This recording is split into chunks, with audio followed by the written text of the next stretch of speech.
Hi, creative friends. This is Freya, and thank you so much for being here. So, it is a beautiful, deliciously cold day outside. It's gloomy and snowing, and it is the perfect time to meet around the virtual fireside to talk about women who run with the wolves. So, today I'm going to jump right into the very first fairy tale of the book. And I decided that I wasn't going to go through the fairy tales in sequential order, except for the first fairy tale. And the reason why is because Dr. E, as she loves to be called, she names the first chapter the initiation. It's called Stalking the Intruder, the Initiation, I do believe. And I decided that because she termed it as such, it's a great jumping off point to the rest of the book. So fairy tales have been around since humans have been around. And this particular fairy tale of Bluebeard is a European fairy tale, and there are hundreds of versions of it. Because, before everything was put into print, we have the tradition of oral storytelling. Storytellers were actual like it was a profession, and storytellers would go from village to village and they would retell the story. And the great thing about storytelling is that it is a symbiotic relationship between the storyteller and the people who are listening. It is a co-creative, collaborative experience, and telling the story affects the storyteller just as much as the people who are listening to the story. And that is a great tradition about stories and storytelling. There are stories from India and the Middle East and Africa and just everywhere in the world. We as human beings are storytellers and we love stories. So the tale of Bluebeard, like I grew up listening to it because I grew up in South Africa. It is a European folktale, fairy tale, but I'm not sure that it's one that is very commonly known in Canada or America. I'm not sure. So if anybody knows, please let me know. But I will retell it. And I grew up listening and loving all the fairy tales. Enid Blyton was my absolute favorite author, and she's British. So the famous five, the Secret Seven, Naughty, the A Faraway Tree, the Magic Tree, all of those were just delicious doorways into an imagination larger than my tiny little world, because I did grow up under apartheid and we had a Nazi government. So we were limited in terms of what we could read. We didn't have access to any, we didn't have access to a large range of books and movies, et cetera, et cetera. So to me, all of the fairy tales that I listened to as a kid, they are cherished, and I absolutely am so grateful for them. So, jumping right into Bluebeard. So, a long, long time ago, far, far away, there lived in the countryside a nobleman. He was rich and he was mysterious, and he had a blue beard. And the villagers were very intimidated by him and they were scared of him. Now, he had a foreboding nature. He would ride on his horse, and nobody really knew what he did or where he went. Um, but he was very rich. He owned a huge castle, and the number one reason that all the villagers were scared of him is that all of his previous wives had disappeared mysteriously. So that should be a big red flag right there. But let's move along with the fairy tale. It's really interesting listening to fairy tales with adult eyes and looking at things from a different perspective. But Bluebeard is on the hunt for a new wife. So he decides to court these three sisters. He takes the first sister out and he dates her, and she doesn't like him. She's intimidated by him, she's scared of him, and she doesn't get a good feeling, so she is not interested in Bluebeard. So he moves along to the middle sister, and the middle sister feels the same way. So now he goes to the youngest sister. Now the youngest sister is very enthralled by Bluebeard. She's attracted to his mysterious nature, and she is enticed by his wealth and air of nobility, and maybe his maturity. So she decides to marry him, and they have a grand wedding, and they move into the castle. And The youngest sister is delighted. She is treated like a queen. She has everything she needs. She has this huge castle with, hundreds and hundreds of rooms full of any delight she wants. I mean, there's grains and silverware and, gold and dresses and just whatever she desires, pretty much. So Bluebeard hands her a bunch of keys and he goes off on his trip. And he says to her, my darling wife, you can look into any room you want, enjoy yourself, go into the rooms and look at what you own and use these things and delight yourself with these things. But see this tiny little key over here? I forbid you from using it. It's to the tiny cellar in the basement downstairs. You are never to enter that room. If you do, there are going to be great, grand consequences. So the wife listens to him, and he goes off on his trip and she does whatever she wants. She opens all of the doors except for using that tiny little key. And this goes on for, some months. And a little bit of curiosity kind of is born in her. She is like, I wonder what's in this little room, because after she's gone into the other rooms 100 times, she's kind of bored of it. She knows what's in there, and she's delighted in all of those things and used all of those things. But now this tiny little key in the tiny little cellar in the basement is kind of beckoning to her. So one day, Bluebeard goes off on a trip, and as always, he hands her the bunch of keys, and he tells her the same thing all the time. Enjoy yourself, open all the doors, but do not go into this one tiny little room in the basement. So this time, the wife invites her two sisters over. She wants to show her sisters, all the beauty and delights and joys that are behind the doors. And she wants her sisters to enjoy all of this stuff as much as, as much as she does. And so they have a grand time and they try on dresses and they delight in the silverware and the grains and what have you. And then one of the sisters looks at the tiny little key and says, well, we have gone to all of the rooms except for this little key. What is this key for? And then the wife says, oh no, dear sister, we cannot go into that room. We are forbidden from entering that room. Bluebeard said so. So the two sisters say, if we go into this room, Bluebeard is never going to know. And what harm is it going to do? I mean, there's probably nothing in there, so let's go and look at it. So the wife, she's been curious all along, and now she's being kind of egged on by her two sisters. So they decide to go into the basement and open the cellar. So they open the cellar door and they walk into the room, and lo and behold, what do they find but all the murdered bodies of Bluebeard's previous wives? So the wife shrieks and drops the keys on the floor. The two sisters, they're really shaken up. They're trying to get the sister out, and they say, well, we have to go back. We have to go back. We have to lock the door and we will never talk about this again. So they lock the door, and then the wife looks at the bunch of keys and she notices that there's blood on the tiny little key. So she says, oh my goodness, I have to wash this blood off the key because Bluebeard will know that we entered into the cellar.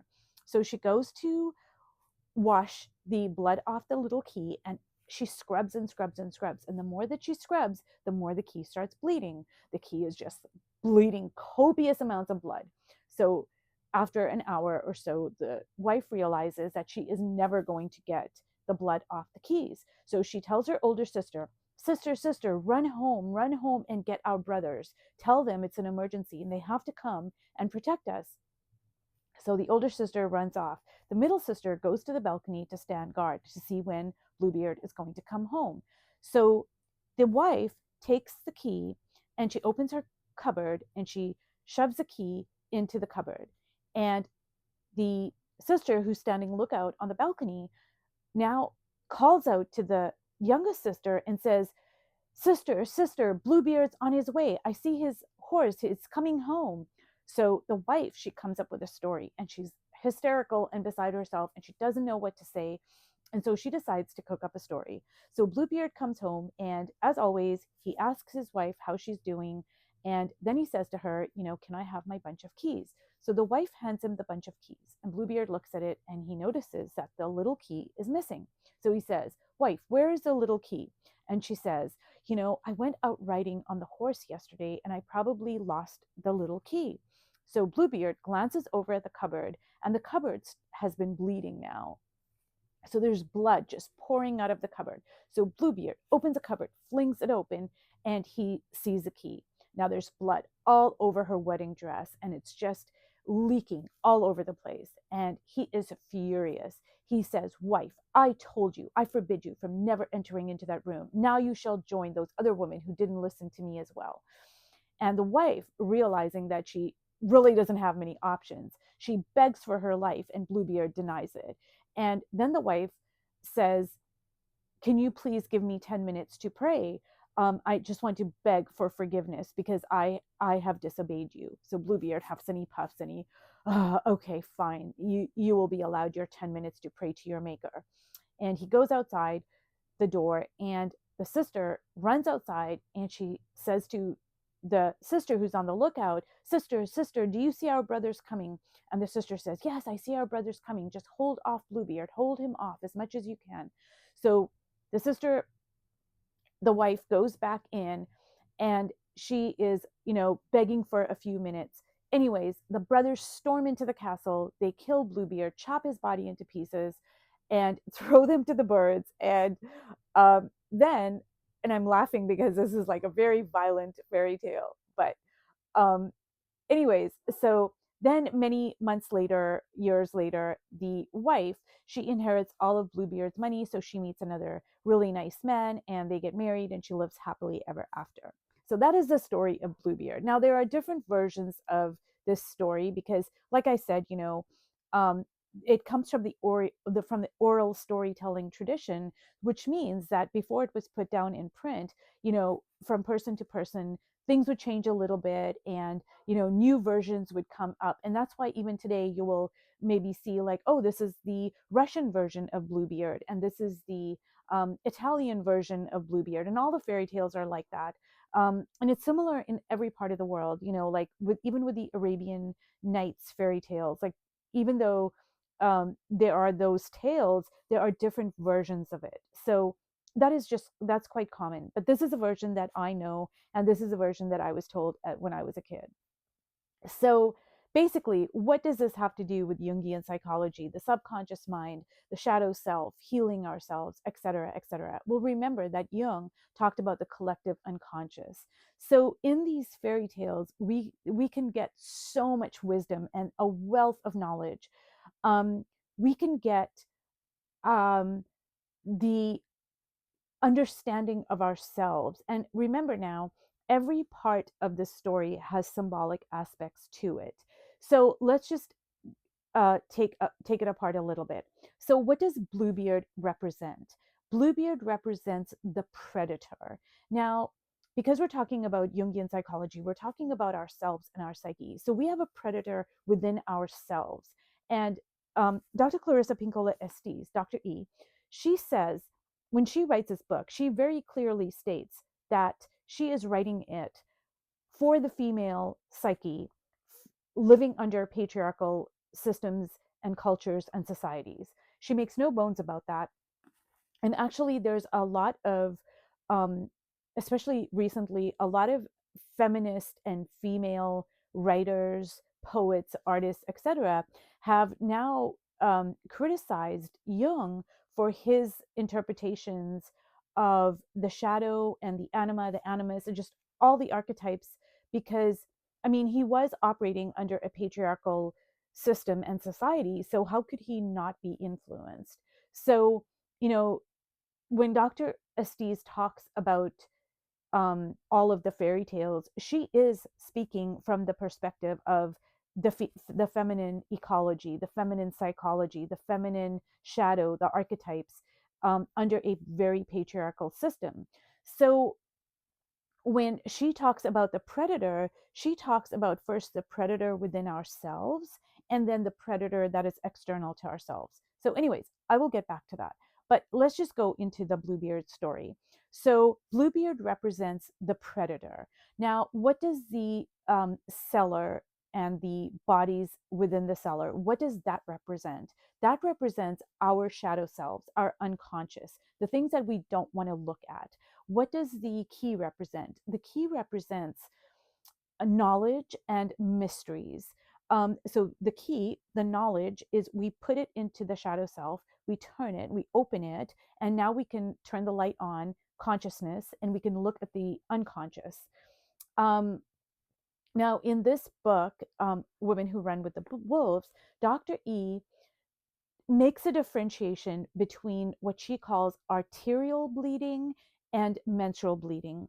So when the key is bleeding and bleeding and bleeding, what does that represent? So menstrual bleeding in Jungian psychology and um, in a feminine, um, in a feminine, looking at it through the feminine lens, menstrual bleeding is beautiful, and it is creativity, it's life, it's life giving, it's life affirming, it is you're in the light aspect of the of your bleeding.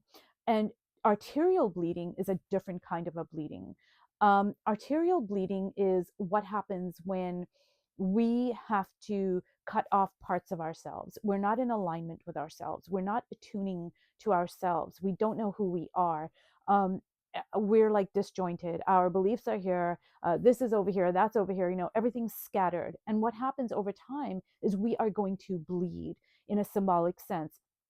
We're not going to have any life force. We're not going to have the spark.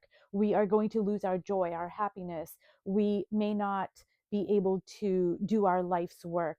We may be plagued by procrastination, chronic procrastination, or chronic depression, or just chronic malaise, self doubt. I mean, there's a million ways that we can bleed in an arterial sense. So the keys in this fairy tale represent that kind of bleeding where, if we are not in touch with our shadow selves, if we don't look at the predator within ourselves, become friends with it, see where did this predator come from, get to know the predator, say, how are you keeping me safe in this whole situation? Where did these beliefs come from? If we don't confront our shadow selves, we are going to continue bleeding and bleeding and bleeding in the negative way, not in the life affirming way of, say, the symbolic aspect of menstrual bleeding. So let us look at the dress. In Jungian psychology, dresses and clothing represent our outer persona, the masks that we wear. And okay, Bluebeard's secretive nature. So like I said, in archetypal psychology, everything like represents something. I mean, you could just really honestly, you could just pick one thing, one sentence, one word, and it could mean like entire chapters and chapters and chapters can be written about it, because we're talking about symbolism, we're talking about energetic um, frequencies, we're talking about um, imagery, dreams. So it gets to be very deep. So what does Bluebeard's secretive nature, what does that represent? That represents things like trauma bonds, um, family secrets, repression of emotions. So I'm going to introduce a concept here, which I'm going to make a separate video about because it requires a separate video or two. And um, that is a concept of unconscious agreements. So unconscious agreements are a game changer. They are when you start to really figure out what unconscious agreements you may have with either a person, a group of people, or an ideology, an institution, etc., it really is going to change your entire perspective, and it's going to change your life really. So like I said, I'm going to talk about that later because it requires its own explanation. But unconscious agreements feed into things like trauma bonding, addictions, codependency, scapegoating, abuse. All of those things involve an aspect of unconscious agreements, and it is part of the shadow self.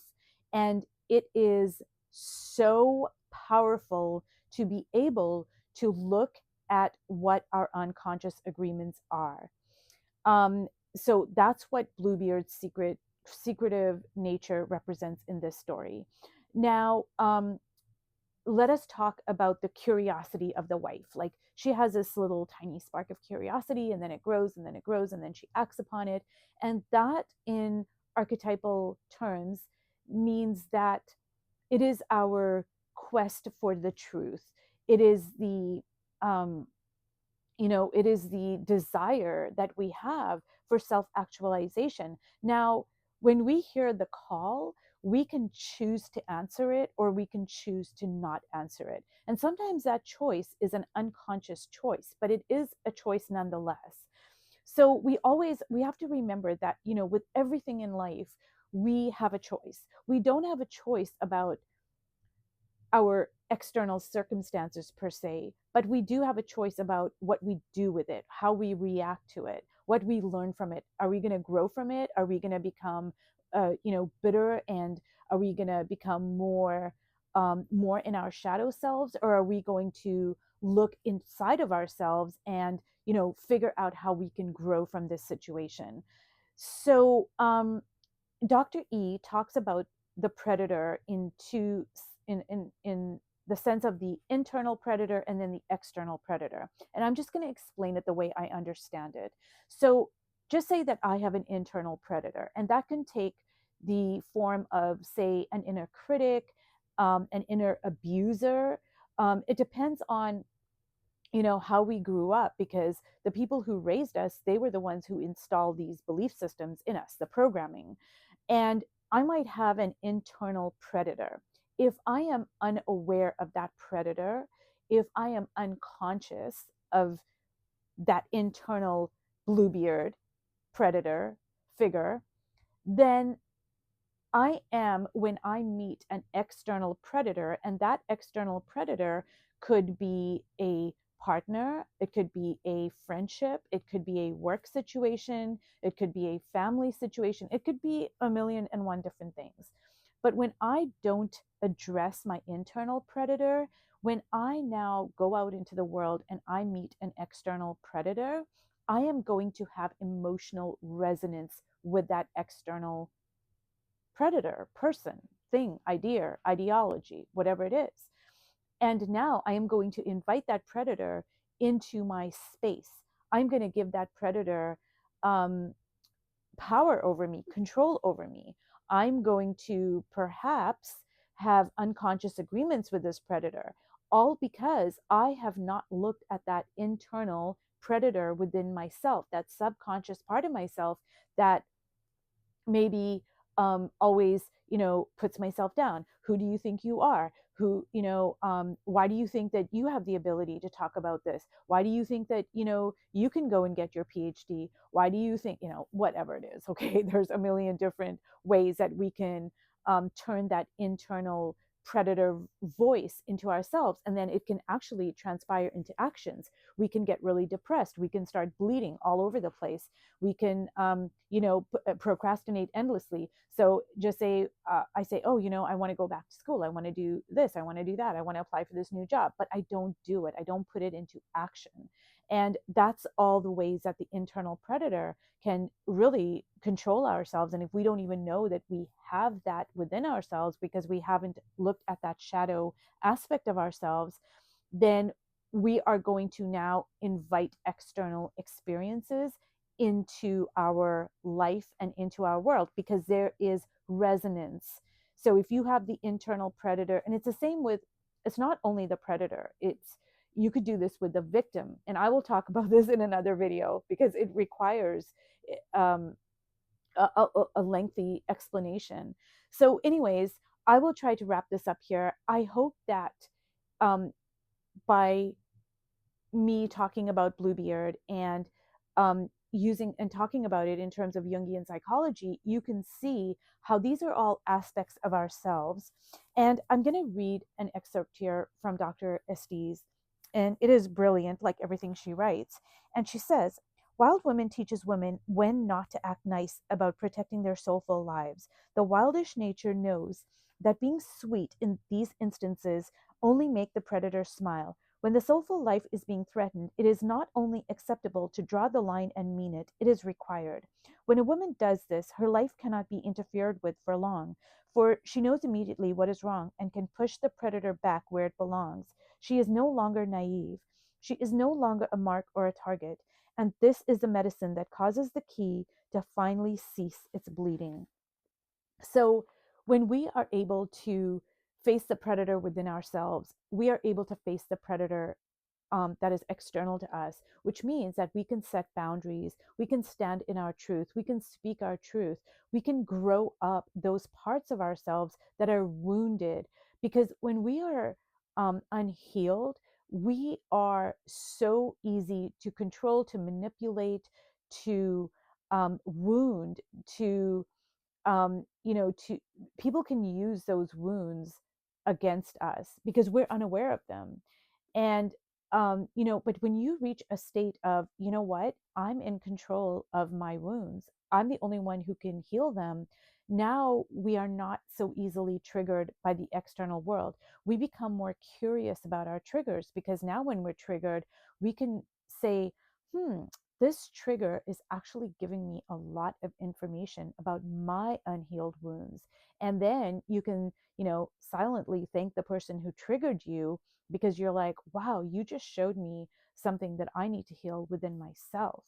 So that requires a lot of healing, and it is an ongoing life path. It is not easy to do, but that is what we strive for when we are on this journey of healing. So, anyways, you guys, thank you so much for giving me this space.